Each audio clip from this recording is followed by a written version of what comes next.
ഒറ്റയ്ക്കല്ല. ഈ വ്യവസായത്തിന് പ്രത്യേക സുഖം എന്താണെന്നറിയോ? ഞാൻ കഴിഞ്ഞ ദിവസം ആലോചിക്കുകയായിരുന്നു, നമ്മള് പല ലീഡേഴ്സും വണ്ടിയായിട്ട് ചെല്ലുക, അയാളുടെ വണ്ടിയായിട്ട് കൂടി ഇല്ല, നമ്മുടെ വീടിന് വാതിക്കോ നിൽക്കുക. എന്തിനാ? നമ്മളുമായിട്ട് വർക്കിന് പോകാൻ. നമ്മൾ അത്ര എഴുന്നേറ്റ് വരുന്നുണ്ടാവുള്ളൂ. നമ്മൾ പല്ല് കഴിച്ച് കുളിച്ച് റെഡിയാകും പോലെ ആ പാവപ്പെട്ടവൻ അവിടെ നോക്കി നിൽക്കുക, അവനെ വണ്ടിയെ കയറ്റി വെച്ചിട്ട് പോവുക. പോയിട്ട് അവന് കാണാനുള്ള ആൾക്കാരെ എല്ലാം കണ്ട് തിരിച്ച് അവിടെ കൊണ്ട് ഇറക്കുക. ഏത് വ്യവസായത്തിൽ ഈ സപ്പോർട്ട് കിട്ടും? ഏത് ജോലിയിൽ ഈ സപ്പോർട്ട് കിട്ടും?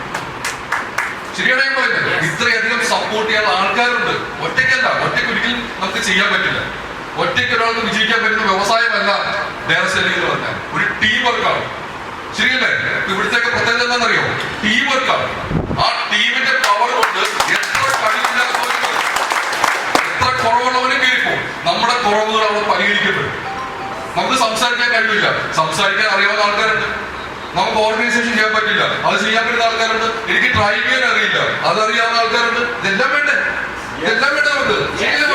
എല്ലാത്തിനും പറ്റിയ ആൾക്കാരുണ്ടെന്നേ. എന്തുകൊണ്ട് നമുക്ക് വ്യവസായം ചെയ്തുകൂടാ? അതിന്റെ പ്ലാന് നിങ്ങൾ കേൾക്കുന്ന എങ്ങനെയാണോ കേൾക്കാനെന്നറിയോ? അത്രയധികം ശ്രദ്ധിച്ചു. കാരണം എന്താ? നമ്മുടെ ജീവിതത്തിലെ വലിയ ടേണിംഗ് പോയിന്റ് ആയിട്ടാണ്. കാര്യം ഈ പ്ലാന് 1.5 വർഷം മുമ്പ് ഞാൻ കേൾക്കുന്ന എങ്ങനെയാണെന്നറിയോ? ട്രിവാൻഡ്രത്ത് ഒരു ഹോട്ടലിൽ വെച്ചിട്ടാണ്. ഞാൻ ദുബൈയിൽ നിന്ന് വന്നാണ്. ദുബൈയിൽ നിന്ന് നമ്മുടെ റോഡ് സാഹിബ് ക്ഷണം സ്വീകരിച്ചിട്ട് നാട്ടിലേക്ക് വന്നു ഈ പ്ലാൻ കേൾക്കാൻ വേണ്ടി. ഞാൻ ട്രിവാൻഡ്രം എന്നോട് പറഞ്ഞു, ഫസ്റ്റ് അദ്ദേഹം വന്നിട്ട് എന്റെ കൂടെ ഫസ്റ്റ് മീറ്റിംഗ് ട്രിവാൻഡ്രത്താണ്, എനിക്കിത് ചെറിയ അസുഖമില്ലോട്ട് താഴെ നമ്മൾ പോയിക്കോളാൻ പറഞ്ഞു. ഞാൻ അവിടെ ചെന്നപ്പോൾ കണ്ട കാഴ്ച എന്ന് പറഞ്ഞാൽ, ഇപ്പൊ ഞാൻ സംസാരിച്ച പോലെ ഒരാളവിടെ നിന്നിട്ട് ഈ പ്രൊഡക്റ്റിനെ കുറിച്ചിട്ട് ഇങ്ങനെ വാദവരാണ് പറഞ്ഞുകൊണ്ടിരിക്കുക. അയാൾ ഈ എനറോണിനെ കുറിച്ചിട്ട് പറയുന്നു, മൊത്തം എനറോണിനെ കുറിച്ചിട്ട് പറയുന്നത്. ഇതെല്ലാം കേട്ടിട്ട് എനിക്ക് അന്ന് ഭ്രാന്തായി. കാരണം എന്താണെന്നറിയോ? ഇപ്പൊ ഞാനൊക്കെ ജീവിക്കുന്ന രാജ്യത്ത് ലോകത്തുള്ള എല്ലാ ജ്യൂസുകളും കിട്ടും. ശരിയല്ലേ സാർ? ലുലുവിലൊക്കെ ചെന്ന് കഴിഞ്ഞാൽ, ഗൾഫിലൊക്കെ ലുലുവിലൊക്കെ ചെന്ന് കഴിഞ്ഞാൽ എന്ത് ജ്യൂസ് വേണേലും കിട്ടും. എത്ര ഒരുപാട് ജ്യൂസ് വേണേലും കിട്ടും, എത്ര ക്വാളിറ്റിയുള്ള ജ്യൂസ് വേണേലും കിട്ടും. ഇതെല്ലാം ഞാൻ കണ്ടിട്ടുണ്ട്. പിന്നെ എന്താ ഇതിനുള്ള പ്രത്യേകത എന്നാണ് ഞാൻ ചിന്തിച്ചത്. അതുകൊണ്ട് എനിക്ക് ബോറിംഗായിട്ടാ തോന്നി. പക്ഷെ കുറച്ച് കഴിഞ്ഞപ്പോൾ ഒരു കാഴ്ച ഞാൻ കണ്ടു. എന്താണെന്നറിയോ?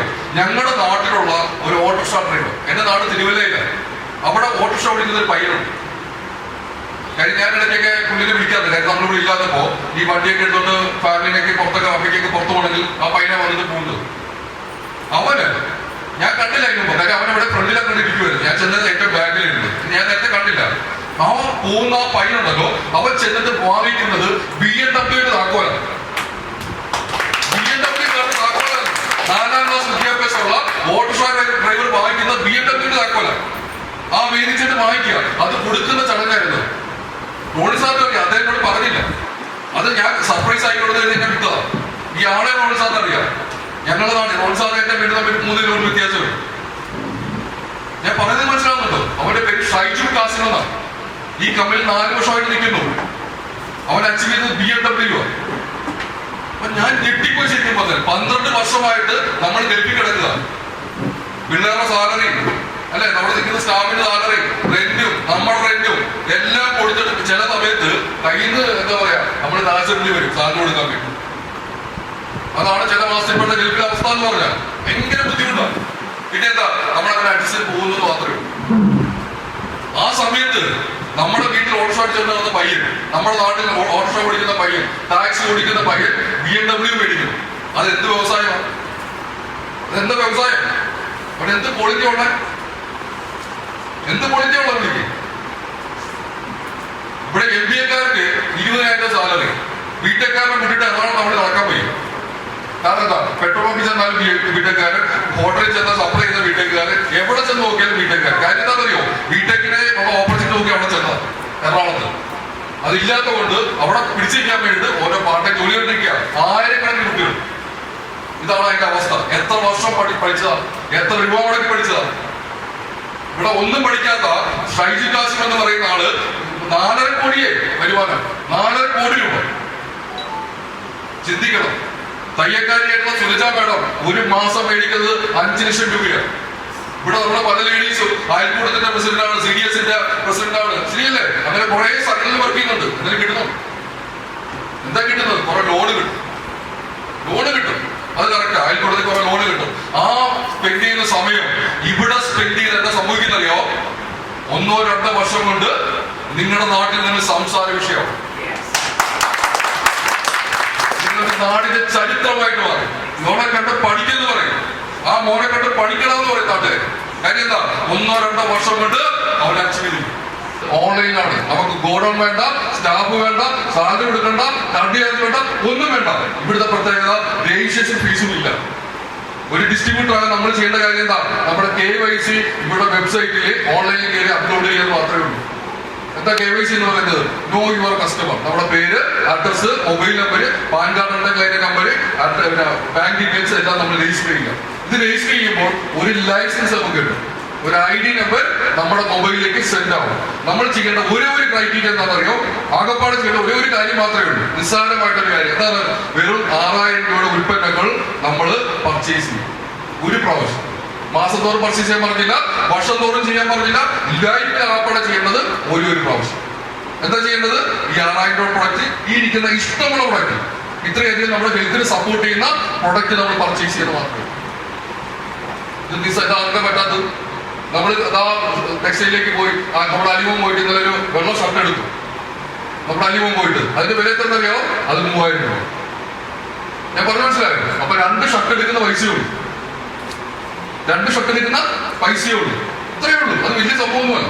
ഒരു ബിസിനസ് തുടങ്ങാൻ അത് വലിയ കാര്യമല്ല. കാര്യം എന്താ, ഒരു പെട്ടിക്കട തുടങ്ങി 2 ലക്ഷം രൂപ. ഈ മൂലയ്ക്ക് പെട്ടിക്കട ഉണ്ടെങ്കിൽ 2 ലക്ഷം രൂപ വേണ്ടേ? ഒരു ഏറ്റവും ചെറിയ വ്യവസായം നമ്മൾ പറയുന്നത് എന്താ? ഈ നമ്മുടെ കടല അല്ലെ, കപ്പലണ്ടി അല്ലെ, ശരിയല്ലേ? എന്താ പറയാ, അതിന്റെ കച്ചവടം. അതിനാണെങ്കിൽ 25,000 വേണം. ഒരു വണ്ടി വേണം, ചട്ടി വേണം, സ്റ്റൗ വേണം, എല്ലാം വേണ്ടേ? അത്രയും പോലും ആവുന്നത്. വെറും 6000 രൂപയുടെ ഉൽപ്പന്നങ്ങൾ പർച്ചേസ് ചെയ്യാൻ മാത്രമേ പറയുന്നുള്ളൂ. അത് വലിയ കാര്യമൊന്നുമല്ല, ജസ്റ്റ് ഒരു ക്രൈറ്റീരിയ എന്ന് മാത്രമേ ഉള്ളൂ. ഓക്കെ, ഇത് കഴിഞ്ഞാൽ സംഭവിക്കും, നമ്മുടെ ഡിസ്ട്രിബ്യൂഷൻ ആക്ടിവേഷൻ ആണ്, ഡിസ്ട്രിബ്യൂഷൻ ചാലുവാകും. ഓക്കെ, ഇനിയാണ് ബിസിനസ്. ഇത് ബിസിനസ് ഒന്നുമല്ല, ക്രൈറ്റീരിയ അല്ലെങ്കിൽ എൻട്രി ചെയ്യാനുള്ള ക്രൈറ്റീരിയ. ഇനിയാണ് ബിസിനസ് സ്റ്റാർട്ട് ചെയ്യുന്നത്. നമ്മളോട് പറഞ്ഞേക്കുന്ന ഒറ്റ കാര്യം മാത്രമേ ഉള്ളൂ. എന്താണെന്നറിയോ? നമ്മൾ സാധാരണ ഒരു കമ്പനിക്ക് ടേൺ ഓവർ ഉണ്ടാക്കുന്നത് എങ്ങനെയാണ്? ഞാൻ നേരത്തെ പറഞ്ഞ പോലെയാണ്. നമ്മൾ അതിന്റെ ഡിസ്ട്രിബ്യൂഷൻ എടുക്കും, ഒരു മേഖലയുടെ ഗോഡൌൺ എടുക്കും, സ്റ്റോക്ക് ചെയ്യും, സ്റ്റാഫിനെ കൊണ്ടുവരും, ഒരു വണ്ടി മേടിക്കും, അത് മുഖാന്തരം എല്ലാ കടകളിലും സപ്ലൈ ചെയ്യും. ഇങ്ങനെയാണ് ഒരു കമ്പനിക്ക് ടേൺ ഓവർ ഉണ്ടാക്കുന്നത്. ശരിയാണോ? ഇതെല്ലാം നമ്മൾ ചെയ്യാൻ പോകുന്നത് എങ്ങനെയാണ്? ടേൺ ഓവർ ഉണ്ടാക്കുന്നില്ല, പക്ഷെ അത് വ്യത്യസ്തമായിട്ടുള്ള രീതിക്കാൻ മാത്രമേ. നമ്മൾ വ്യത്യസ്തമായിട്ടുള്ള രീതിക്കാണ് ചെയ്യുന്നത്. അതാണ് ഡയറക്ട് സെല്ലിംഗ് എന്ന് പറയുന്നത്. ഇവിടെ നമ്മൾ ചെയ്യേണ്ടത് 2 ഫ്രാഞ്ചൈസിങ് അല്ലെങ്കിൽ 2 സബ് ഡിസ്ട്രിബ്യൂട്ടേഴ്സിനെ അപ്പോയിന്റ് ചെയ്യും. എനിക്ക് ഡിസ്ട്രിബ്യൂഷൻ കിട്ടി, ഞാൻ എന്താ ചെയ്യേണ്ടത്? 2 പേരെ അപ്പോയിന്റ് ചെയ്യും.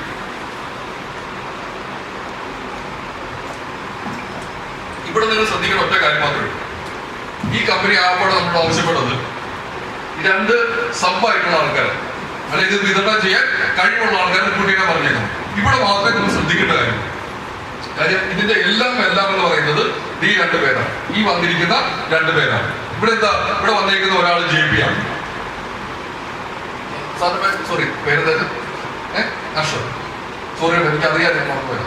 രണ്ടാമത് നമ്മുടെ അശോക് സാറാണ്. ഇവർ 2 പേരും ഇത് വന്നിരിക്കുന്നത്. ഞാനാണ് സെലക്ട് ചെയ്യുന്നത്, JP-നെ അശോക് സാർ. ഒറ്റ കാര്യം മാത്രമേ ഞാൻ പറയുന്നുള്ളൂ, നമ്മൾ കൊണ്ടുവരുന്ന വ്യക്തികൾ കുറെ ക്വാളിറ്റി വേണം. ക്വാളിറ്റി ഞാൻ ഉദ്ദേശിച്ചത് വിദ്യാഭ്യാസമല്ല, സമൂഹത്തിലെ സ്റ്റാറ്റസ് അല്ല, വലിയ കുടുംബക്കാരനായിരിക്കണം, അവൻ ഉയർന്ന ജാതി ആയിരിക്കണം, ഒന്നുമല്ല. കാരണം പല മേഖലകളിലും അതൊക്കെ നോക്കിയെടുക്കുന്നു. അവൻ ഉയർന്ന ജാതിയാണോ, അവരുടെ സമൂഹത്തിൽ വലിയ സ്റ്റാറ്റസ് ഉണ്ടോ, അവൻ അറിയപ്പെടുന്ന കുടുംബക്കാരനാണോ, ശരിയല്ലേ? ഞാൻ തന്നെ പറയാം, 10 കോടി മുടക്കിയിട്ട് ഇവിടെ എന്തെങ്കിലും ഒരു വ്യവസായം സ്റ്റാർട്ട് ചെയ്യാൻ എനിക്ക് പാർട്ണർ വേണം, ഈ മേഖലയിൽ ഒരു പാർട്ണർ വേണം. അപ്പൊ ഞാൻ എന്താ ചിന്തിക്കുന്നത്? ഞാൻ ഇതൊക്കെ നോക്കും, ശരിയല്ലേ? സമൂഹത്തിൽ അത്യാവശ്യം വിലയുള്ള ആളാണോ, പിടിപാടുള്ള ആളാണോ, വലിയ ഉയർന്ന കുടുംബക്കാരനാണോ, അല്ലെ, നല്ല സാമ്പത്തിക സ്റ്റാറ്റസ് ഉള്ള ആളോ, ഇതൊക്കെ നോക്കില്ലേ? ഇതെല്ലാം ഞാൻ നോക്കാം. എന്താ, വലിയൊരു വ്യവസായത്തിന്റെ പാർട്ണറാണ്, ശരിയല്ലേ? ഇവിടെ ഒന്നും നോക്കണ്ട, ഇവിടെ ഒറ്റ കാര്യം മാത്രം നോക്കാം. എന്താണെന്നറിയോ? ഒറ്റ കാര്യം മാത്രം, അവൻ ജീവിതത്തിൽ രക്ഷപ്പെടാൻ ആഗ്രഹമുള്ളവനാണോ? റിയൽ ആയിട്ട് ഞാൻ പറയുന്നത്, വെറുതെ ആൾക്കാർ ഞാൻ എനിക്ക് രക്ഷപ്പെട്ടേ പറ്റുള്ളൂ, വെറും വർത്താനം പറയുന്ന കുറെ പിള്ളേർ അല്ലെ, എനിക്ക് ഉയർന്നേ പറ്റുള്ളൂ, എനിക്ക് രക്ഷപ്പെട്ടേ പറ്റില്ല, അതായത് ഉള്ളി തട്ടാതെ പറയുന്നത്, വെറുതെ നേരം പോക്കുകയാണ്. പക്ഷെ ശരിക്കും പറയുന്ന പിള്ളേരെ സംബന്ധിച്ചിട്ട് അവരെ നമ്മൾ കൊണ്ടുവന്നാൽ നമ്മളെക്കാളും മേലെ വീഴും, നമ്മളെക്കാളും മേലെ നമുക്ക് ഉയർത്താൻ പറ്റും. ഇപ്പൊ യൂസഫ് അലിയുടെ സ്ഥാപനത്തില് ലുലുവില് 1 ലക്ഷത്തിലധികം ആൾക്കാർ വർക്ക് ചെയ്യുന്നു, ശരിയല്ലേ? 1 ലക്ഷം ആൾക്കാരാണ് അദ്ദേഹത്തെ സ്റ്റാഫായിട്ടുള്ളത്. ഒരാൾക്ക് പോലും അദ്ദേഹത്തിനെ വിൽക്കാൻ പറ്റില്ല, ശരിയാണോ? പക്ഷെ ഈ വ്യവസായത്തിൽ ഈ കൊണ്ടുവരുന്ന ആൾക്കാരെ നമുക്ക് മേലെ കൊടുക്കാൻ പറ്റും. ഞാൻ 1 കോടിയാണ് മേടിച്ചെങ്കിൽ അവൻ 2 കോടി വേണമെങ്കിൽ മേടിച്ചു കൊടുക്കാൻ പറ്റും, അവൻ ആഗ്രഹം ഉണ്ടെങ്കിൽ നമുക്ക് ചെയ്ത് കൊടുക്കാൻ പറ്റും. ആഗ്രഹം വേണം. ഇതെന്താ നമുക്ക് ഒരു എന്താ പറയാ, ഒരു സമയമില്ലാത്തത് കൊണ്ട് എനിക്ക് സമയമില്ല, നമ്മൾ എന്തുകൊണ്ട് എനിക്ക് സമയമില്ല, ഈ പദമാണ് ഏറ്റവും കൂടുതൽ ഞാൻ കേട്ടത്. ഞാൻ ഈ ഫീൽഡ് വർക്കിലൊക്കെ ഞാൻ പോയിട്ടുണ്ട്. ഞാൻ ഗ്രാസ് റൂട്ടിൽ തന്നെ തുടങ്ങിയാണ്. ചെല്ലുമ്പോൾ കേൾക്കുന്ന എന്താ, എനിക്ക് സമയമില്ല. ഈ സമയമില്ല എന്ന് പറയുന്ന വ്യക്തിയുടെ അക്കൗണ്ടിൽ 10,000 രൂപ പോലും ഉണ്ടാവില്ലെന്ന്. അതാണ് സങ്കടം. അതാണ് എനിക്ക് സമയമില്ല എന്ന് പറയുമ്പോൾ എനിക്ക് അതുപോലെ ആസ്തി ഉണ്ടാവണം, എനിക്ക് ഫിനാൻഷ്യൽ ഫ്രീഡം ഉണ്ടാവണം. അപ്പൊ സമയം എന്ന് പറഞ്ഞാൽ കുഴപ്പമില്ല. ഇപ്പൊ ഇവിടെ വിജയിച്ചിരിക്കുന്ന ഒരുപാട് ആൾക്കാരില്ലേ, നമ്മുടെ ആലിക്കാസും കല്യാണും യൂസഫ് അലി, എത്രയോ ആൾക്കാരാണ് ഇവിടെ നമുക്ക് ലഭിപ്പിട്ടുള്ള, എത്ര പേരാണ് വിജയിച്ചിരിക്കുന്നത്. അവരൊക്കെ സമയം എന്ന് പറയുമ്പോൾ മനസ്സിലാക്കുക. കാര്യം എന്താ, ഇനി വരാൻ പോകുന്ന അവര് കഴിഞ്ഞു വരുന്ന 50, 100 തലമുറയ്ക്ക് സുഖമായിട്ട് ഭക്ഷിക്കാനുള്ള വരുമാനം ഇപ്പൊ തന്നെ ഉണ്ടാക്കി വെച്ച ആൾക്കാരാണ്, അസറ്റ് ഉണ്ടാക്കി വെച്ച ആൾക്കാരാണ്. കേവലം ഈ തലമുറയ്ക്ക് വലിയ ബാധ്യത ഉണ്ടാക്കി ബാങ്കിൽ വെച്ചേക്കുന്നത് നമ്മൾ പറയുക. നമ്മുടെ മോൻ ചെയ്യേണ്ട കാര്യം എന്താണെന്നറിയോ, അവന്റെ ഫാദർ ഉണ്ടാക്കി വെച്ചിരിക്കുന്ന ഒരു 10 ലക്ഷത്തിന്റെ ബാധ്യത തീർക്കാൻ. ഈ മോൻ ചെയ്തെന്താണെന്നറിയോ, അവന്റെ അപ്പൻ ഉണ്ടാക്കി വെച്ച 5 ലക്ഷത്തിന്റെ ബാധ്യത തലമുറകളായിട്ട് ഇങ്ങനെ നീട്ടി കൊടുത്തോണ്ടിരിക്കുക. ഞാൻ ടാറ്റ പറഞ്ഞ് പോകുമ്പോൾ ഞാൻ അങ്ങോട്ട് പോവില്ലേ, മോനോട്ട് പോകുമ്പോൾ എന്റെ മോനോട് ഞാൻ പറയാണ്, എനിക്ക് 25 ലക്ഷം രൂപ ബാങ്കിൽ കടമുണ്ട്, നീ തീർത്തോ. ഇതാണ് കൊടുക്കുന്നത് മിച്ചം, ഇതാണ് മിച്ചം കൊടുക്കുന്നത്. ഇന്നത്തെ തലമുറയ്ക്ക് നമുക്ക് കൊടുക്കാൻ പറ്റുന്ന അതാണ്. ഇപ്പൊ ജീവിക്കാൻ പോലും വരുമാനമില്ലാതെ നമ്മളാണ് പറയുന്നത് സമയത്ത്. അങ്ങനെയുള്ളത് അപ്പം തന്നെ ഒഴിവാക്കിയിട്ട് ഞാനാണെങ്കിൽ അപ്പൊ എഴുന്നേറ്റ് ഷൈക്കാൻ കൊടുത്തു, ശരി സാർ എന്ന് പറഞ്ഞു. എനിക്ക് വേണ്ട, 2 പേരുടെ ആവശ്യമില്ല പറയാൻ. ഇവിടെ ലക്ഷക്കണക്കിന് ആൾക്കാര് ഈ ശരിക്കും പറഞ്ഞ ആർക്കും കൊറോണ സംഭവമില്ലേ, അത് അനുഭവിക്കാൻ തുടങ്ങിയിട്ടില്ല. കാര്യം എന്താ, എല്ലാവരും അത്യാവശ്യം നീക്കിയിരിപ്പുണ്ട്. പ്രവാസികൾ എത്ര പേര് നാട്ടിൽ വന്നിട്ട് പോകാൻ പറ്റാണ്ട് നിൽക്കുക, എത്രയോ പേര് വന്ന് നിൽക്കുക. ഇവിടെ ഉള്ള മേഖല ഓപ്പർച്യൂണിറ്റി ഇല്ല, ഉള്ളതിന്റെ ശമ്പളം 10 കുറച്ചു. വോക്സ്വാഗന്റെ കാറിന്റെ സെയിൽസിന്റെ ഒരു പയ്യനോട് പറയാം, 40,000 രൂപ സാലറി ഉണ്ടായിരുന്നു, ഈ കൊറോണയ്ക്ക് ശേഷം അത് 20 വെട്ടിക്കുറച്ചു. വേറെ ഗതിയില്ലാതെ നിൽക്കുക സാറേ. ഞാനൊരു വണ്ടി എടുക്കുന്നത് പറഞ്ഞ കാര്യം എന്നോട് ഞാൻ പറയുന്നത് സാറേ, എല്ലാ മേഖലയിലും ശമ്പളം വെട്ടിക്കുറയ്ക്കുന്നു, ഉള്ളവന്റെ ജോലി പോയിക്കൊണ്ടിരിക്കുന്നു. ഇത് നമ്മൾ ഇപ്പൊ അറിയില്ല, കാര്യം ഇപ്പോ അവന്റെ അത്യാവശ്യം നീക്കിയിരിക്കുള്ളതുകൊണ്ട് ഈ 1 വർഷമൊക്കെ ഇങ്ങനെ തട്ടി കൂട്ടിപ്പോ. 1 വർഷം കഴിഞ്ഞാൽ വലിയൊരു ഫിനാൻഷ്യൽ ക്രൈസിസിലേക്ക് ലോകം പോവുകയാണ്. ഇന്ത്യ മാത്രമല്ല, എല്ലാ രാജ്യങ്ങളും അതിലേക്ക് മുമ്പുക. ഇവിടെയുള്ള സമ്പന്ന രാജ്യങ്ങൾ ഇപ്പൊ തന്നെ ആയിക്കഴിഞ്ഞു. യുഎസിന്റെ ഒക്കെ അവസ്ഥ വല്ലാത്ത അവസ്ഥയാണ്. നമ്മുടെ ഏറ്റവും വലിയ സമ്പന്ന രാജ്യം എന്ന് പറയുന്നത് അമേരിക്കയുടെ ഉള്ളതാണ്, ശരിയാണോ? ആ രാജ്യത്തിന്റെ ഇപ്പോഴത്തെ അവസ്ഥ എന്താണെന്നറിയോ, താഴേക്ക് പോയി.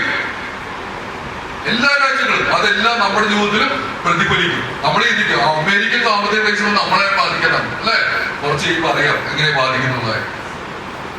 1 വർഷം മതി. അരി മേടിക്കാൻ പൈസ ഇല്ലാത്ത സമയം ഇവിടെ ഉണ്ടാകാൻ പോവുക, ആളുകൾ ഉണ്ടാകാൻ വേണ്ടി പോവുകയാണ്. ആ സമയത്ത് ജീവിതത്തിൽ രക്ഷപ്പെടാനുള്ള 2 പേരെ കിട്ടാൻ പാടാണ് സാറേ. അത് ലീഗലായിട്ട് അവർക്ക് തോന്നുന്നത് മാത്രം. അതിന് നിയമം ഉണ്ടായിരിക്കണം, പറയുന്ന കാര്യം സത്യസന്ധമായിരിക്കണം, ചെയ്താൽ കിട്ടുമെന്ന് ഉറപ്പുണ്ടെങ്കിൽ 100 കണക്കിന് ആൾക്കാരുണ്ട്. ആ സമയത്ത് സമയമില്ല, നേരെ ഇല്ലാന്ന് പറയുന്നത് വിട്ടേക്കുക. അവരെ പറയുമ്പോൾ നിങ്ങൾ സമയം കളയണ്ടായിരുന്നു, ശരിയല്ലേ പറയുന്നത്? നിങ്ങൾ സെലക്ട് ചെയ്യണം, കുറെ പേരെ കാണേണ്ടി വരും. ഒരു 10 പേരെയും കണ്ടാലേ നിങ്ങൾക്ക് പറ്റുന്ന 2 പേരെ സെലക്ട് ചെയ്യാൻ പറ്റുള്ളൂ. കാര്യം 10 പേരെ കണ്ടിട്ട് 2 പേരെ സെലക്ട് ചെയ്യാം. നിങ്ങൾ വെറുതെ 2 പേരെ എടുത്ത് വെക്കരുത്. 10 പേരെ കാണുമ്പോൾ ഏറ്റവും ബെസ്റ്റ് ആയിട്ടുള്ള, ഏറ്റവും അധികം ആവശ്യക്കാരനായിട്ടുള്ള, ഏറ്റവും അധികം ഓടാൻ തയ്യാറാവുന്ന 2 വ്യക്തികളെ നമ്മൾ സെലക്ട് ചെയ്യും. ഞാൻ എടുത്ത് പറഞ്ഞതിന്റെ കാര്യം, ഈ ബിസിനസിന്റെ എല്ലാം അവരാണ്. ഇവര് 2 പേരും ഓരോ കോടി വാങ്ങിച്ചാൽ നമ്മുടെ വരുമാനം എത്രയാണ്? 2 കോടി രൂപയാണ്. ഇവര് 10 കോടി വാങ്ങിച്ചാലോ നമ്മുടെ വരുമാനം എത്രയാണ്? നമ്മുടെ എത്രയാണ്? 20 കോടിയാണ്. അപ്പൊ നമ്മൾ കൊണ്ടുവരുന്ന ആൾക്കാര് MBA വിദ്യാഭ്യാസമുള്ളവരാരോ ബിടെക്കാരോ അല്ലെങ്കിൽ അതുപോലെ ഹയർ എഡ്യൂക്കേഷൻ ഉള്ള ആൾക്കാർ വേണമെന്നില്ല. ഞാൻ പറഞ്ഞത് ഇവിടെ വിജയിച്ചിട്ടുള്ള ആൾക്കാരുടെ വിദ്യാഭ്യാസം മോശമായിട്ട് ഞാൻ പറയല്ല. കാര്യം അതങ്ങനെ എടുത്തു പറയേണ്ട കാര്യമുണ്ട്. എന്താണെന്നറിയോ, ഒരു ഡിഗ്രിയോ അല്ലെങ്കിൽ ഒരു PG ഒക്കെ എടുത്തു കഴിഞ്ഞാൽ, ഇതുപോലെ എന്തെങ്കിലും കോഴ്സൊക്കെ പാസ്സായി വന്നു കഴിഞ്ഞാൽ ആ കുട്ടികളൊന്നും ചെയ്യില്ലാന്ന് ഇങ്ങനെ നിൽക്കും. അവർക്ക് ആക്റ്റായിട്ടുള്ള ജോലി വരട്ടെ, വെയിറ്റ് ചെയ്യുക വർഷങ്ങളോളം. പല കുട്ടികളും, ഞാനത് ബിടെക് കഴിഞ്ഞ 5 വർഷമായി വെറുതെ ഇരിക്കുക. വെറുതെ ഇരിക്കുമ്പോൾ കുഴപ്പം എന്താണെന്നറിയോ, അവന് നിരാശ ഉണ്ടാവും. എനിക്ക് മാത്രം ഉയരാൻ പറ്റുന്നില്ല, എനിക്ക് മാത്രം മറ്റുള്ളവരെ പോലെ കയറി പോകാൻ പറ്റുന്നില്ല. ആ നിരാശ മോശമായിട്ടുള്ള കൂട്ടുകെട്ടിലേക്ക് എത്തിക്കും. പിന്നെ അവിടെ നമ്മൾ കാണുന്നതായിരിക്കും അറിയോ, ഈ കഞ്ചാവ് അടിച്ചേർന്ന പിള്ളേർ അവിടെ ഇല്ല. അങ്ങനെയാണ് നമ്മുടെ തലമുറ നശിച്ചു പോകുന്നത് അല്ലെ. ശരിയായ ഓപ്പർച്യൂണിറ്റി റൈറ്റ് ടൈമിന് വെട്ടിക്കൊടുക്കാൻ സാധിച്ചാൽ ഒരിക്കലും മോശക്കാരനാവില്ല. മോശം കൂട്ടുകെട്ട് ചെന്ന് പിടിയില്ല. സമയത്ത് കിട്ടണം, എല്ലാപ്പോഴും കിട്ടിയ കാര്യമില്ല. അതെന്തായാലും ഗവൺമെന്റ് സാധിക്കും, ഗവൺമെന്റ് സാധിക്കില്ല. അത് ഞാൻ ഉറപ്പ് പറയാം. കാര്യം 10,000 പേര് ടെസ്റ്റ് എഴുതി എത്ര പേർക്ക് ജോലി കൊടുക്കുന്നത്? 500 പേർക്ക് ജോലി കൊടുക്കുന്നത്. ഗവൺമെന്റ് സമയം നടക്കാത്ത കാര്യം ഒരു ഗവൺമെന്റ്. അപ്പൊ നമ്മളുടെ കാര്യമാണ്, നമ്മുടെ ലൈഫാണ്, അത് നമ്മൾ തന്നെ കണ്ടെത്തുക, ഓപ്പർച്യൂണിറ്റി തിരിച്ചറിയുക. അപ്പൊ അങ്ങനെയുള്ള വ്യക്തികളെ ഇതിലേക്ക് നമ്മൾ കൊണ്ടുപോകുന്നു. നമ്മുടെ വരുമാനം എത്രയെന്ന് അറിയാമോ? നമ്മുടെ വരുമാനം ആ 2 വ്യക്തികൾ വരുമ്പോൾ നമ്മുടെ ഫസ്റ്റ് ഇൻകം റിലീസ് ആവും 750 രൂപ ആദ്യത്തെ വരുമാനം. ഇനി ഈ 2 വ്യക്തികളിലൂടെ അല്ലെങ്കിൽ 2 സബ് ഡിസ്ട്രിബ്യൂട്ടേഴ്സിലൂടെയാണ് നമ്മൾ ബിസിനസ് ഡെവലപ്പ് ചെയ്യാൻ പോകുന്നത്. ഇവിടെ JP എന്ന് പറയുന്ന വ്യക്തി അദ്ദേഹത്തിന്റെ ടീമിൽ നിന്ന് ഒരു 2 പേരെ കണ്ടെത്തി. ഇവിടെ അഷ്റഫ് എന്ന് പറയുന്ന ആള് 2 വ്യക്തികളെ കണ്ടെത്തി. ഇവിടെ JPയുടെ വരുമാനം 750, അഷ്റഫ് സാറിന്റെ വരുമാനം എത്രയാ?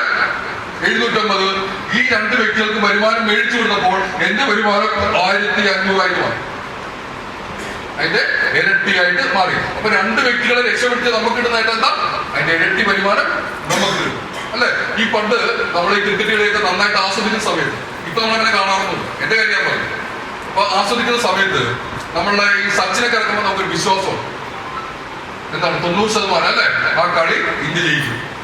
ശരിയല്ലേ സാറേ? നമ്മൾ ഇതിനെ വിശ്വസിക്കും അല്ലാണ്ട്. അപ്പൊ നമുക്ക് സച്ചിൻ ഉണ്ടെങ്കിൽ അത് വിജയിക്കുന്നത് നമുക്ക് ഉറപ്പാണ്. ഇവിടെ ഞാൻ പറയുന്നു, നമ്മൾ സച്ചിനാവേണ്ട കാര്യമൊന്നുമില്ല. നമ്മുടെ ടീമിലെത്തി എന്തുണ്ടായാൽ മതി? ഈ സച്ചിൻ ഉണ്ടായാൽ മതി. അതായത് നമ്മൾ കൊണ്ടുവരുന്ന വ്യക്തികൾ കഴിവുള്ളവരാണെങ്കിൽ, നമ്മളെ കൊണ്ടുവരുന്ന മിടുക്കരാണെങ്കിൽ, ആവശ്യക്കാരാണെങ്കിൽ നമ്മുടെ വരുമാനം എല്ലാ ദിവസവും ഇങ്ങനെ കൂടിക്കൊണ്ടിരിക്കും. ഇനി അടുത്ത സ്റ്റെപ്പ് ഞാൻ പറയാം. ഈ 2 പേരും JP കൂടി ചേർന്നിട്ട് ഒരു 4 പേരെ കൊണ്ടുവന്നു. ഇവിടെ അത് സംഭവിച്ചു. അഷ്റഫ് സാറിന്റെ ടീമിലും 4 പേര് പുതിയതായിട്ട് വന്നു. നമ്മുടെ വരുമാനം എത്രയാ? 3000 രൂപ. ഇവർക്ക് എല്ലാവർക്കും എത്ര കിട്ടും? ഇവിടെ JP എന്ന് പറയുന്ന വ്യക്തിക്ക് 1500, ഇവിടെ അഷ്റഫ് സാറിന് 1500. ഇവിടെ 10 പേര് വീതം വന്നാലോ എന്റെ വരുമാനം 7500 ആയിട്ട് മാറും. ഒരു ദിവസത്തെ വരുമാനം. ഇങ്ങനെ ഒറ്റ കാര്യം മാത്രമേ പറയുന്നുള്ളൂ. ഒരു ദിവസം പരമാവധി ഇൻകം നമുക്ക് കമ്പനി വരുന്നത് 10,000 രൂപയാണ്. എത്ര? 10,000 രൂപ. അതായത് ഒരു മാസം 3 ലക്ഷം രൂപ. അപ്പൊ ജീവിതത്തിൽ രക്ഷപ്പെടേണ്ട 2 കുട്ടികൾ അല്ലെങ്കിൽ 2 പേരെ നമ്മൾ കണ്ടെത്തി കഴിഞ്ഞാൽ നമ്മുടെ മാസ വരുമാനം എത്ര? 3 ലക്ഷം രൂപയാണ്. 4 പേരെ കണ്ടെത്തിയാലോ 9 ലക്ഷം രൂപയാണ്. അതിന്റെ പ്ലാൻ ഞാൻ പറഞ്ഞത് മനസ്സിലായോ? 2 പേരെ കണ്ടെത്തിയാൽ നിങ്ങൾ ഉറപ്പിച്ചോ 3 ലക്ഷം രൂപയാണ്. ഇപ്പൊ തൽക്കാലം അതിന് ചക്കരട്ട് പോയിപ്പോ തൽക്കാലം 3 ലക്ഷം രൂപ കിട്ടാൻ പോകുന്നില്ല. കാര്യം ഇപ്പൊ അവിടുത്തെ കാര്യം ഇരിക്കരുത്. ഇവിടെ നിന്ന് കഴിഞ്ഞാൽ അവസരമില്ല. ഇവിടെ ഇതാണ് അതിന്റെ സ്ട്രക്ചർ എങ്കിലും ഞാൻ ചെയ്യുന്നത്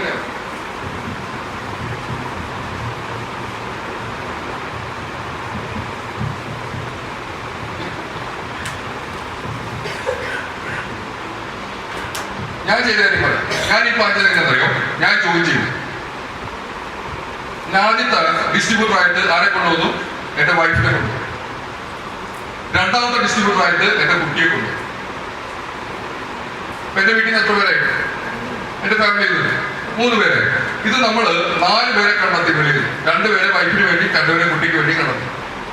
അവരെ ശക്തമായിട്ട് വർക്ക് കൊടുത്തു, സപ്പോർട്ട് ചെയ്തു. ഇതുപോലെ മീറ്റിംഗ്സിൽ പങ്കെടുപ്പിച്ചു, ട്രെയിനിങ് പങ്കെടുപ്പിച്ചു. അവർ ട്രെയിൻഡായി, ഇത് ചെയ്യാൻ പ്രാപ്തരായി. എന്താ സംഭവിച്ചെന്നറിയോ? എന്റെ പേര് 10,000 രൂപ, വൈഫിന്റെ പേര് 10,000 രൂപ, കുട്ടിയുടെ പേര് 10,000 രൂപ. എത്ര രൂപ? 30,000 രൂപ. ഒരു മാസം നോക്കുമ്പോൾ 9 ലക്ഷം രൂപ. ഇതിൽ 3 ഐഡിയ എടുത്താണ് ഞാൻ സ്റ്റാർട്ട് ചെയ്തത്. ഞാൻ തുടങ്ങി അങ്ങനെയാണ്. അപ്പൊ ആ 3 ഐഡി സീലിംഗ് ആണ്, കണ്ടിന്യൂസ് സീലിംഗ് ആണ്, 9 ലക്ഷം രൂപ. പിന്നീട് മുന്നോട്ട് പോയപ്പോ ഞാൻ 1-2 ഐഡി കൂടി എടുത്തു. കാര്യം എന്താ? ഇത് ചെറിയ വ്യവസായങ്ങളെന്ന് എനിക്ക് മനസ്സിലായി. ഇത് കത്തിക്കയെന്ന് മനസ്സിലായി. ഇത് പ്ലാസ്റ്റിക് ഉണ്ടാക്കുമെന്ന് എനിക്ക് മനസ്സിലായി. ഞാൻ എന്ത് ചെയ്തു? കുറച്ചുകൂടി മുന്നോട്ട് പോയപ്പോൾ എന്റെ കുറവുള്ള വീക്ക് സൈഡ് നോക്കിയിട്ട് ഞാനൊരു 1-2 ഐഡി കൂടി എടുത്തു. ഇപ്പൊ എല്ലാ ഐഡിയിലും കൂടി കഴിഞ്ഞ മാസം വന്ന വരുമ്പോൾ എത്ര അറിയോ? 14,36,000 രൂപ. നമ്മൾ ചിന്തിക്കേണ്ട കാര്യം എന്താണെന്നറിയോ? ഇത് ചെറിയ കാര്യമല്ല, ചെറുതായിട്ട് വളരെ സിമ്പിൾ ആയിട്ട് പറയുന്നു. പലരും കേൾക്കുന്നത് എന്തോ കുപ്പിക്കച്ചവടത്തിന്റെ കാര്യം പറയുന്നുണ്ട് അവിടെ എന്ന് പറഞ്ഞിട്ടാണ് കേൾക്കുന്നത്. എന്തോ കുപ്പിക്കച്ചവടം, എന്തോ ജ്യൂസ് കച്ചവടം എന്ന് പറഞ്ഞിട്ട് ആഗ്രഹത്തോടെ കേൾക്കുന്നത്. പക്ഷെ ഇത് ഞാൻ പറയുന്നു, ഇത് ചെറിയ കാര്യമല്ല. എന്നെ ഇതിലേക്ക് ഇൻട്രോഡ്യൂസ് ചെയ്ത റോണി സാർ ഉണ്ടല്ലോ, ഒരു 2 മാസത്തെ 3 മാസം വ്യത്യാസമുണ്ട് ഞങ്ങൾ തമ്മിൽ. അദ്ദേഹം കഴിഞ്ഞ മാസം വാങ്ങിച്ചതിന് വേണ്ടി 19 ലക്ഷം രൂപ. ചെറിയ കാര്യമാണ്. നിസ്സാരപ്പെട്ട ഒരു തയ്യക്കാരിക്ക് 5 ലക്ഷം, അതൊക്കെ വിട്ടേക്ക്. ഞങ്ങളുടെ പരിപാടിക്ക് വിട്ടേക്ക്. ഞങ്ങൾ ഇങ്ങനെ പറന്നു നടക്കുന്ന ആൾക്കാരാണ്, ഒരുപാട് സഞ്ചരിക്കുന്ന ആൾക്കാർ, ഞങ്ങൾ മറന്നേക്ക്. ഞാൻ പറയുന്ന നിങ്ങളുടെ മോട്ടിവേഷൻ എന്ന് പറയുന്നത് സുലജ എന്ന് പറയുന്ന ലേഡി 5 ലക്ഷം രൂപ ഒരു തയ്യക്കാരുടെ വരുമാനം മാസത്തെ. ആർക്കാ പറ്റാത്തത്? നമ്മൾ ചെയ്യേണ്ട കാര്യം എന്താണെന്നറിയോ? കഷ്ടപ്പാട് അനുഭവിക്കുന്ന, ദുരിതമനുഭവിക്കുന്ന, ഒരുപാട് കടമൊക്കെ ഉള്ള 2 പേരെ നമുക്ക് സെലക്ട് ചെയ്താലുണ്ടല്ലോ. 2 പേരെ നമുക്ക് സെലക്ട് ചെയ്ത് എന്ത് സംഭവിക്കും? അവരും രക്ഷപ്പെടും, നമ്മളും രക്ഷപ്പെടും. നമ്മളെപ്പോഴും നോക്കുന്ന കാര്യം എന്താ? ഒരുപാട് നെറ്റ്വർക്ക് എക്സ്പീരിയൻസ് ഉള്ള ഈ മേഖല ഭയങ്കര കുട്ടിക്കുത്തിവാണ് കുറെ ആൾക്കാരെ കാണാൻ ആദ്യം പോണത്. അവരെന്ത് പറയും? ഇതൊക്കെ അറിയാം, എന്താ പ്ലാൻ, എന്താ പ്രൊഡക്റ്റ്, എന്താ അത് മനസ്സിലായി? ഭീഷണിയാ അല്ലെ? ഇതൊക്കെ എത്ര നാളെ പോകും? ഞങ്ങൾ ചെയ്യുന്നൊരു കമ്പനി ഉണ്ട്, ഇതായിരിക്കും പറയണം. ഞങ്ങൾ ചെയ്യുന്ന കമ്പനി വലിയ കമ്പനിയാന്ന് പറഞ്ഞ് പോകണ്ടി. ഇങ്ങനെ കുറെ ലീഡേഴ്സിന്റെ പുറകെ പോകാതെ ഞങ്ങളൊക്കെ ചെയ്ത കാര്യം എന്താണെന്നറിയോ? ഞങ്ങളുടെയൊക്കെ വിജയ രഹസ്യം എന്താണെന്നറിയോ? ഞങ്ങൾ ആരും ഒരു ഡയറക്ടർ അല്ലെങ്കിൽ ലീഡറെയും ഈ കമ്പനി കൊണ്ടുവന്നിട്ടില്ല. അതാണ് ഞങ്ങളെല്ലാം സാധാരണക്കാരുടെ മനുഷ്യരെ വെച്ചിട്ടാണ് പ്രൊമോട്ട് ചെയ്യുന്നത്. ഞാൻ ഒരുപാട് പേരെ കൊണ്ടുവന്നെങ്കിലും എനിക്ക് വഴിയിൽ നിന്ന് കിട്ടിയൊരു പയ്യനുണ്ട്, കളഞ്ഞു കിട്ടിയതുപോലെ കിട്ടിയൊരു പയ്യനുണ്ട്, ഒരു അശ്വിൻ എന്ന് പറയുന്ന പയ്യൻ. കുറെ പേര് ഇവർക്കെല്ലാവർക്കും അറിയാം, ഇവരെല്ലാം കണ്ടിട്ടുണ്ട്. 28 വയസ്സേ പ്രായമുള്ളൂ. ഞാൻ അടൂർ എന്ന് പറയുന്ന സ്ഥലത്ത് ഈ ബിസിനസിന് ആവശ്യം വേണ്ടി പോയപ്പോൾ ഒരു കടയില് ഒരു ജ്യൂസ് കഴിക്കാൻ വേണ്ടി കയറിയതാണ്. അപ്പൊ ഞാനത് പുള്ളിനെ ശ്രദ്ധിക്കാനുള്ള കാര്യം വെച്ചാൽ ഇദ്ദേഹം വന്നിരുന്നത് ഒരു ഡുബിനാർ എന്ന് പറയുന്ന ബൈക്കിലാണ്. എനിക്കത് ഭയങ്കര പ്രൈസുള്ള ആളാണ്. ബൈക്ക് എന്ന് പറഞ്ഞാൽ എന്റെ എല്ലാം പിടിപ്പെട്ടു. അപ്പൊ ഞാൻ ചെന്നപ്പോൾ തന്നെ ഇത് അങ്ങോട്ട് ഇറങ്ങി ചെന്നു, വണ്ടി അങ്ങോട്ട് ഇറങ്ങി ചെന്നു. ചെന്നിട്ട് അതിന്റെ കാര്യങ്ങളൊക്കെ ഞാൻ ചോദിച്ചു മനസ്സിലാക്കി. അങ്ങനെ വീണ്ടും ഞങ്ങൾ കടയുടെ അകത്ത് കയറി ഇരുന്നിട്ട് വെള്ളം കുടിക്കുക, പുള്ളിക്കാരനും അത് കഴിച്ചുകൊണ്ടിരിക്കുക. അപ്പൊ എന്നോട് ചോദിച്ചു, ചേട്ടൻ എന്ത് ചെയ്യാം? ഞാൻ പറഞ്ഞു, ഞാൻ വെളിയിലായിരുന്നു, ഒരു മാസമായിട്ട് നാട്ടിലുണ്ട്, ഇത് പ്രൊജക്ടിന്റെ കൈ കിട്ടി, അത് പ്രൊമോട്ട് ചെയ്യാം, അതെന്താ ഏട്ടാന്ന് ചോദിച്ചു. അപ്പൊ ഞാൻ അവിടെ ആ ടേബിളിൽ തന്നെ ഇരുന്നൊരു പേപ്പർ എടുത്തിട്ട് ഇങ്ങനെ കാണിച്ചു. എന്റെ പ്ലാൻ അങ്ങനെ വരച്ചു കാണിച്ചു, ചെറുതായിട്ടൊന്ന് വരച്ചു കാണിച്ചു. പുള്ളിക്കാരൻ പറഞ്ഞു, എനിക്ക് ചെയ്യാൻ ആഗ്രഹമുണ്ട്. ഞാൻ പറഞ്ഞു, ശരി, നീ പോന്നോ? അപ്പൊ ഇന്ന് ഞാൻ കൊല്ലത്തേക്ക് പോവുകയാണ്, ഓഫീസിൽ പോകണം. അപ്പൊ പുള്ളി മഹീന്ദ്ര പമ്പ്സ് എന്ന് പറയുന്ന ഒരു കമ്പനിയുടെ മാർക്കറ്റിംഗ് ഹെഡാണ്. ഞാൻ നാളെ കാണാം. ശരി, പുള്ളി തിരിച്ച് നാളെ വന്നു. നാളെ എന്റെ വീട്ടിലേക്കാണ് ഞാൻ കൊണ്ടുപോയി. വീട് തിരുവല്ലയിലായതുകൊണ്ട് പുള്ളി വന്നു, വീട്ടിൽ പോയിരുന്ന കാര്യങ്ങൾ സംസാരിച്ചു. പുള്ളി പിറ്റേ ദിവസം തന്നെ ജോലി റിസൈൻ ചെയ്തു. എന്നെ ഞെട്ടിച്ചോണം, ഞാൻ പറഞ്ഞില്ല. പുള്ളി ജോലി റിസൈൻ ചെയ്തിട്ട് ഫുൾ ടൈം ആയിട്ട് ഇറങ്ങി. ഒറ്റ വർഷം കഴിഞ്ഞപ്പോൾ 58 ലക്ഷം രൂപ വരുമാനം വേണ്ടി. 22 വയസ്സുള്ള പയ്യൻ 58 ലക്ഷം രൂപ വരുമാനം. 6 മാസം കഴിഞ്ഞപ്പോ അവന്റെ എക്കോസ്പോർട്ടൊക്കെ മാറ്റി, അവന്റെ ബൈക്കൊക്കെ മാറ്റിയിട്ട് അവന്റെ എക്കോസ്പോർട്ട് എന്ന് പറയുന്ന കാർ എടുത്തു. 12 ലക്ഷം രൂപ. ചെറിയ കാര്യമാണ്. ഇന്ന് 1 കോടിയിലേക്ക് അടുത്തോണ്ടിരിക്കുക. 1 കോടിയിലേക്ക് അടുത്തോണ്ടിരിക്കുക. 2-3 മാസത്തിനുള്ളിൽ അവന്റെ വരുമാനം 1 കോടി രൂപയാണ്. അപ്പൊ തീരുമാനം എടുക്കുന്നത് മറ്റേ വലിയവനെന്നോ ചെറിയവനെന്നൊന്നുമില്ല. ഒരു സാധാരണ വീട്ടിലെന്ന് വിചാരിച്ചാൽ പോലും കോടിക്കണക്കിന് വാങ്ങിക്കാൻ പറ്റിയ വ്യവസായമാണ്. തീരുമാനം എടുക്കുക എന്നുള്ളതാണ് പാട്. തീരുമാനം എടുക്കാൻ നമ്മുടെ എന്താണെന്നറിയോ? നമ്മുടെ പ്രശ്നം എന്താണ്? നമുക്ക് ഒരു 100 കൂട്ടം എക്സ്ക്യൂസുകളാണ്. 100 കൂട്ടം എക്സ്ക്യൂസുകളാണ്. ചിലര് പറയുന്നേക്കാം, എന്റെ വീട്ടിൽ കുട്ടികളുണ്ട്, പ്രായമുള്ള അച്ഛനും അമ്മയുണ്ട്, ഞാൻ കുറ്റമാറായിട്ട് പറയുന്നത്, എനിക്ക് അവരെ ഉണ്ടാക്കിയിട്ട് ഇറങ്ങാൻ പറ്റില്ല, അതാ എന്റെ പ്രശ്നം. ഞാൻ ചോദിക്കട്ടെ, നിങ്ങൾക്ക് കിട്ടിയിരിക്കുന്ന ഒരു ഗവൺമെന്റ് ജോലിയാണെങ്കിൽ തിരുവനന്തപുരത്താണ് വർക്ക് ചെയ്യണമെങ്കിൽ പോവില്ലയോ? പോയിരിക്കും. എന്തുകൊണ്ടാ പോണെ?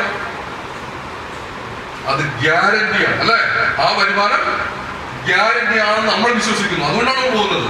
ഞാൻ പറയുന്നു, 1 വർഷം ഈ എക്സ്ക്യൂസ് ഒന്നും പറയാതെ ഏറ്റവും കൂടുതൽ പ്രാധാന്യം ബിസിനസിന് കൊടുത്താൽ, എല്ലാത്തിനും വേണ്ടി ബിസിനസിന് മാറ്റി വയ്ക്കരുത്. നമ്മൾ ചെയ്യുന്ന അതാണ് കാര്യം. നമുക്ക് ആ കാര്യമുണ്ട്, ഈ കാര്യമുണ്ട്, എനിക്ക് അവിടുത്തെ കാര്യമുണ്ടെന്ന് പറഞ്ഞിട്ട് നമ്മൾ ബിസിനസിനെ മാറ്റി വെച്ചുകൊണ്ടിരിക്കും. നേരെ തിരിച്ചു ചെയ്യാം. എല്ലാ കാര്യങ്ങളും മാറ്റി വെച്ച് ബിസിനസ് ചെയ്താൽ 1 വർഷം കൊണ്ട് സംഭവിക്കാൻ കാര്യം എന്താണെന്നറിയോ?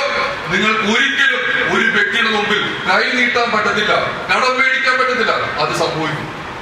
അപ്പൊ ഭയങ്കര ബുദ്ധിമുട്ടാണ് മലയാളിക്ക് എന്ത് ചെയ്യണം? എപ്പോഴും കടം മേടിച്ചുകൊണ്ടിരിക്കണം. ലോൺ എടുക്കൽ ഭയങ്കര വിഷമമാണ്. ഞാൻ പറഞ്ഞു മനസ്സിലായോ? അത് പറ്റത്തില്ല. അതാണ് ഇത് ഏറ്റവും വലിയ പ്രോബ്ലം. കാരണം എന്താ? ഒരു ഫിനാൻഷ്യൽ ഫ്രീഡം നിങ്ങൾ അനുഭവിക്കും. കാരണം നിങ്ങളുടെ മുമ്പേ നടന്ന ആൾക്കാരെല്ലാം അത് നേടിക്കഴിഞ്ഞു. കഴിഞ്ഞ 1.5 വർഷം പിന്നിട്ടാ, 1 വർഷം കഴിഞ്ഞാൽ ആരോട് വേണമെങ്കിലും ചോദിച്ചോ, അവരെല്ലാം ബാങ്കിലോട്ട് നിറഞ്ഞു കഴിഞ്ഞു. അവർ സ്റ്റഡി ആയിട്ടുള്ള ഒരു വരുമാനത്തിലേക്ക് അവർ എത്തിക്കഴിഞ്ഞു, ഒരു പെർമനന്റ് ഇൻകത്തിലേക്ക് എത്തിക്കഴിഞ്ഞു. കാരണം എന്താണെന്നറിയോ? ഇന്ന് ഞാൻ കിടന്ന് ഉറങ്ങിയാൽ ഞാൻ തീരുമാനിക്കും, 1 മാസം ഞാൻ വർക്കിന് പോകുന്നില്ല, എനിക്ക് 10 ലക്ഷത്തെ താഴത്തോട്ട് ഒരിക്കലും എന്റെ വരുമാനം കുറയില്ല. കാര്യം എന്താ? അലിമോ വർക്ക് ചെയ്യുന്ന ആർക്ക് വേണ്ടിയാ? അലിമോന് വേണ്ടിയിട്ടാണ്. അശ്വിൻ വർക്ക് ചെയ്യുന്നത് അശ്വിന് വേണ്ടിയിട്ടാണ്, സണ്ണി വർക്ക് ചെയ്യുന്നത് സണ്ണിക്ക് വേണ്ടിയിട്ടാണ്, ശ്രീജിത്ത് വർക്ക് ചെയ്യുന്നത് അയാൾക്ക് വേണ്ടിയിട്ടാണ്, JP വർക്ക് ചെയ്യുന്നത് അയാൾക്ക് വേണ്ടിയിട്ടാണ്. അവർക്ക് വേണ്ടി വർക്ക് ചെയ്യുമ്പോൾ അവരെ ഇൻട്രൊഡ്യൂസ് ചെയ്തതിന്റെ വരുമാനം എപ്പോഴും കൂടിക്കൊണ്ടേയിരിക്കുന്നു. പറഞ്ഞ മനസ്സിലായോ? അമ്മാതി ബിസിനസ്സായി. നിങ്ങൾ 2 വർഷം ചെയ്തിട്ട് റെസ്റ്റ് എടുത്തോന്നേ മോലാല് പറഞ്ഞ പോലെ, ജോലി കിട്ടിയിട്ട് വേണം എനിക്ക് ലീവ് എടുക്കാൻ എന്ന് പറഞ്ഞ പോലെ 2 വർഷം കഴിഞ്ഞ് റെസ്റ്റ് എടുത്തോ. പക്ഷെ ആ 2 വർഷം അറിഞ്ഞങ്ങൾ ചെയ്യണം. റെഡിയാണോ? റെഡിയാണോ? Are you ready? All the best. Thank you very much.